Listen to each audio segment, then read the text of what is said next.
Welcome back to Pikmin, folks. Right, we've still got some more gubbins that we need to do in the Forest of Hope before we can traverse to our next location. Unfortunately, we've still got 2 more parts that we need to find before we can upgrade our ship's capabilities.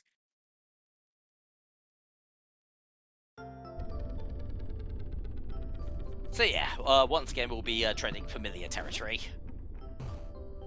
But thankfully, the yellow onion's a little bit closer to home this time, so we're also going to have plenty of opportunities to get our yellow count up a bit.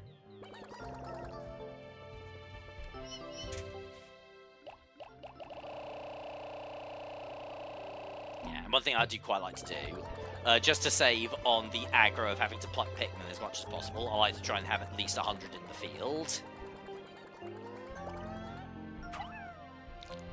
So you can take care of that.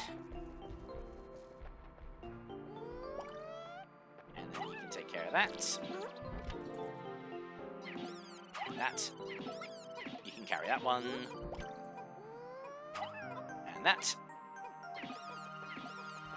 And yeah, that'll at the very least get my yellows on a bit of a head start.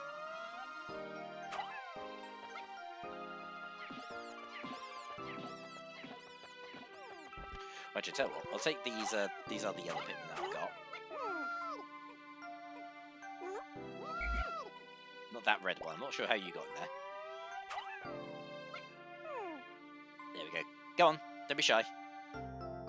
It's only a little bit of explosives. Don't be a coward. Yeah, see, he gets it. Right, you know what? If you really didn't want to do it, you can carry that back.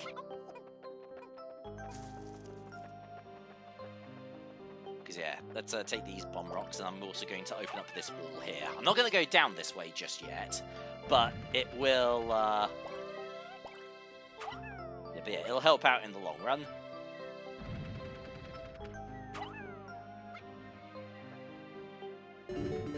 There we go.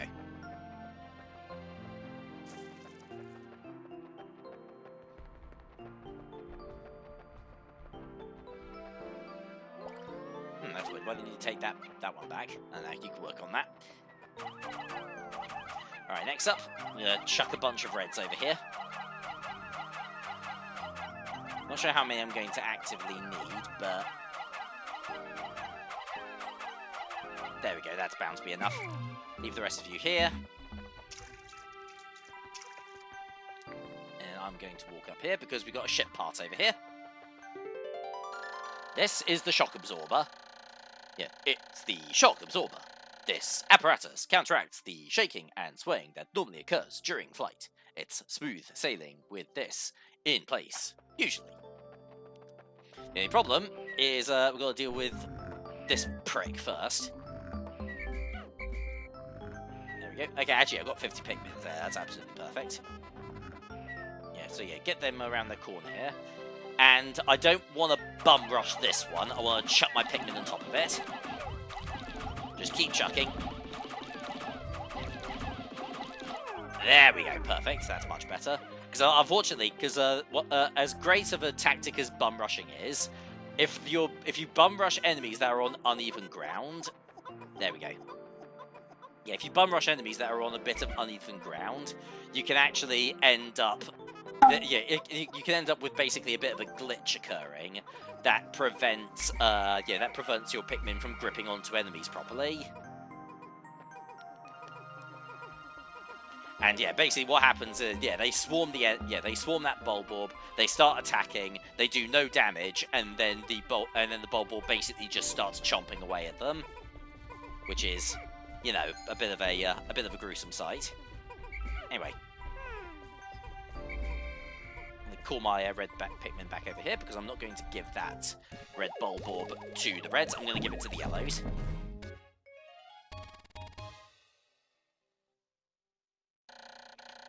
Shock absorber. This nifty little device counteracts the shaking and swaying experienced in a typical space flight. I have now recovered 4 of 30 parts. If I can just find one more, I should be able to increase my ship's capabilities. Indeed. That's not going to be too hard because I can think of immediately think of 2 that we can get right off the bat. I think I'm going to, although I already made this start on 1 in particular, so I'm going to concentrate primarily on that one for the time being. For now, let's chuck a few of my red Pikmin away.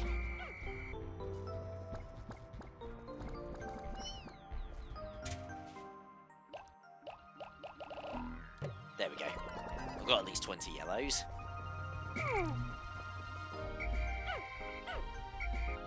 Well, actually, I'll tell you what. I don't think that's what I can do. Let's also get you flowered up.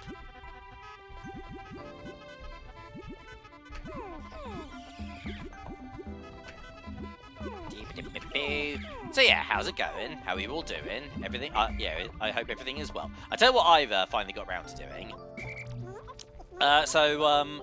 In my spare time, I like to play video games with my brother whenever he's around, and we've been playing through Banjo-Kazooie together recently, and we also recently made the start on playing Banjo-Tooie, and as a result, I decided to finally got round to doing something that I really should have done like many a year ago, but I've finally got round to actually completing.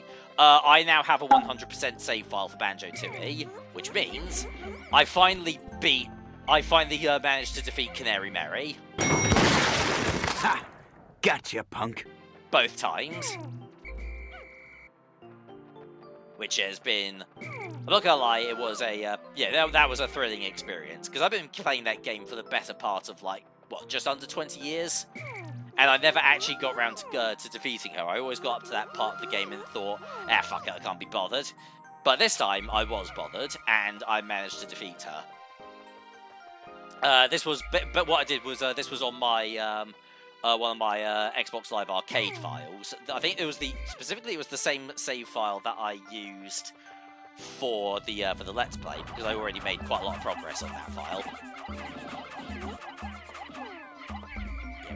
Let's also get these bastards cleared out.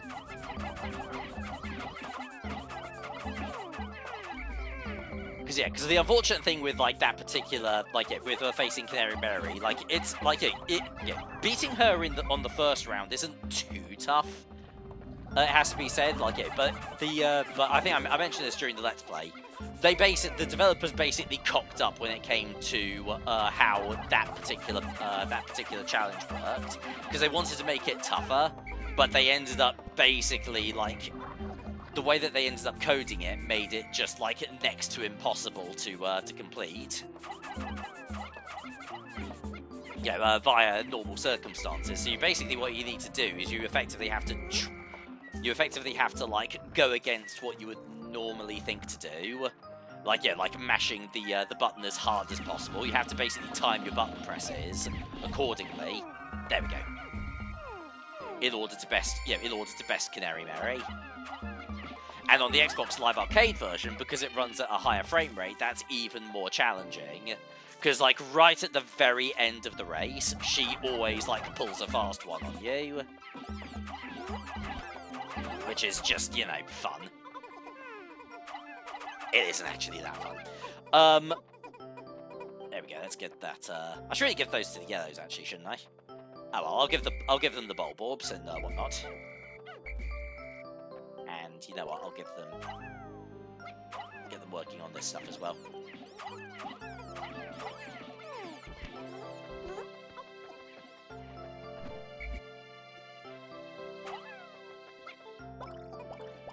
But yeah, no, I finally managed to get around to finally completing it. It does have to be said, I didn't do it without help. I managed to find a video on the internet, basically revealing an interesting glitch with the way that Canary Mary works. Because again, I've already specified enough as it is, that challenge is so utterly borked. But yeah, it turns out that once you get to the final stretch of the second, once you get to the final stretch of the second race, if you stop moving right before that final stretch, Mary's rubber band AI basically doesn't really know what to do. Hang on a second. It's the extraordinary bolt. I bought this incredible bolt because the salesman told me it is of extraordinary quality. That is indiscernible to the average person. Exactly what makes it so extraordinary is a secret, but just look at it. Extraordinary. Did I just get ripped off? Anyway, hop to it. Good work, chaps. So I've got a few bomb rocks left. I've got an idea of what I can do with those. There we go.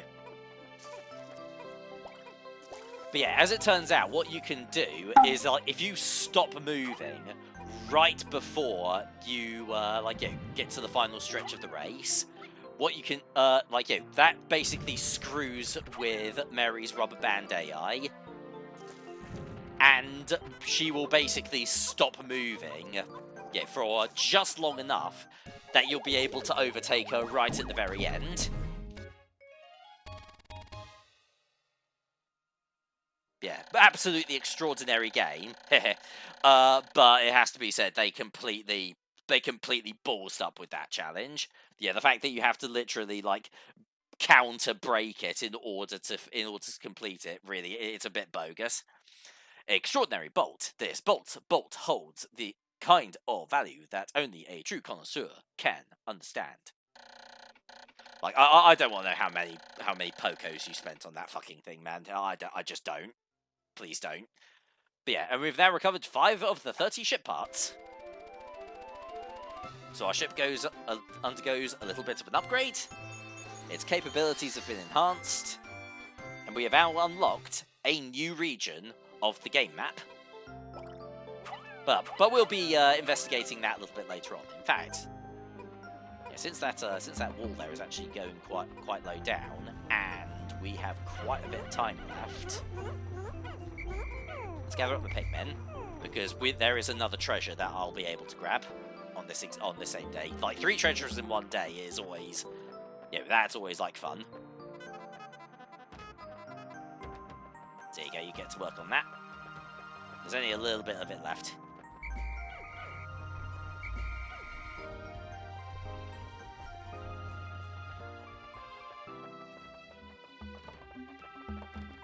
But yeah, I'm really glad that I finally got a 100% save file for that game, because, truth be told, my brother is a bit of a completionist, and he wants to play that Banjo-Tooie up to 100% as well, and beating Canary Mary was like the one thing that I was concerned about, and now I'm not, which is nice. Alright. Yeah, you can carry that thing off. Kill you. And I should be fine bum rushing you. There we go. Excellent. Because now we can retrieve the Nova Blaster. This emits a dazzling burst of light capable of destroying almost anything. I'm not exactly sure about this, but the promotional brochure claims that its blast can travel in the currents of space-time, smashing through stars and into the rifts of space. I'm starting to think I probably could have used this on that one asteroid, but no matter. So yeah, let's pick that up. And the Nova Blaster is actually kind of a unique treasure, by the way, because it is one of 5 treasures in the game that is completely optional. We do not need to grab it in order to beat the game. There we go. I lost another Pikmin as well. Same thing happened the last time I bum rushed an enemy. Now that I think about it, I think I have a theory as to what is how that happened. By the way, which is that as much as I enjoy the Wii port of the original Pikmin, this port is pretty glitchy. It does have to be said. Oh wait, no, hang on. Oh no, because there's already a red Pikmin that needs to be plucked. Nova Blaster. This is a weapon of such incredible destructive force that it can blast stars into tiny pieces. It has a strange allure.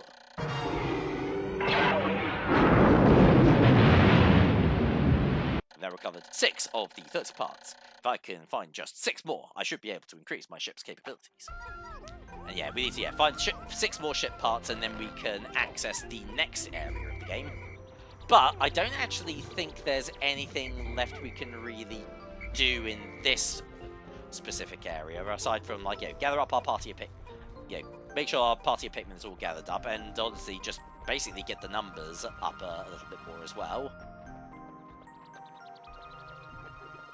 So honestly, I think what I'll do is wait for these guys to finish their deliveries, and then I'm probably just going to go straight to sunset. Otherwise, we'll just be sitting around here waiting for about what, like 2, maybe 3 minutes doing basically. Oh, you know what? Actually, hang on. Tell you what, changed my mind. I said I was going to get the yellow numbers up. Let's do exactly that. Let's grab this. Get this. Try and grab this yellow pellet here.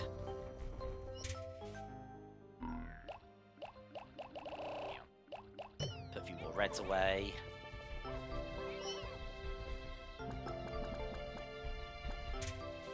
Pull out a few more yellows.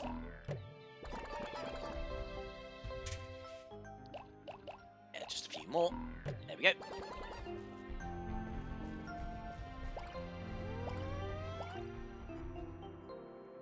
There we go. Come on, I can totally do this before the timer runs out. There we go. Get that lifted up. Go on, help him out. Yeah, 50 Pikmin in my party, 50 on the pellet. Yeah, no, we're good.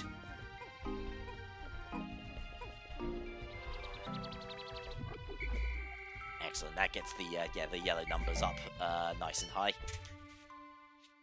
Yeah, the irony being that in reality, like, yellow Pikmin are like, I think they are the most useless Pikmin in all of the original Pikmin.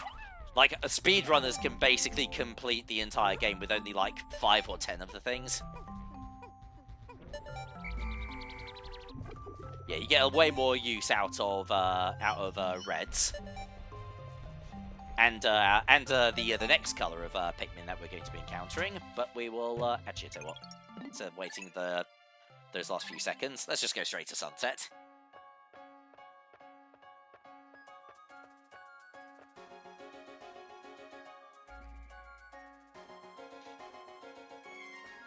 So yeah, we lost one more Pikmin due to what I'm pretty sure is like a glitch that can cause Pikmin to basically clip down through the bottom of the floor, and like they fall just down into the ether. But yeah, at least nobody got eaten. So far I've only actually lost Pikmin to bullshit so far. I don't know if that's a thing that ever occurs in the GameCube port, but it definitely happens in the Wii version. I've never had it happen in Pikmin, the new Play Control version of Pikmin 2, though. I now add yellow Pikmin to my list of discoveries. These creatures can wield bomb rocks. So, okay, actually, you know what? No, we already know all that stuff. Sometimes Olimar adds something new, but for the most part, it's just repeating stuff that we already know. So yeah, our Pikmin population is at 222. We have sprouted 115 for a grand total of 224. We lost one more in battle, technically, and we now have 145 red Pikmin and 77 yellows, with a total of 6 ship parts, 24 remaining, with 27 days on the clock. I told you this game isn't really all that tough. But yeah, that's the end of another day, and we shall see you guys next time for day 4. Thank you very much for watching, and I'll see you guys next time for some more Pikmin. TTFN.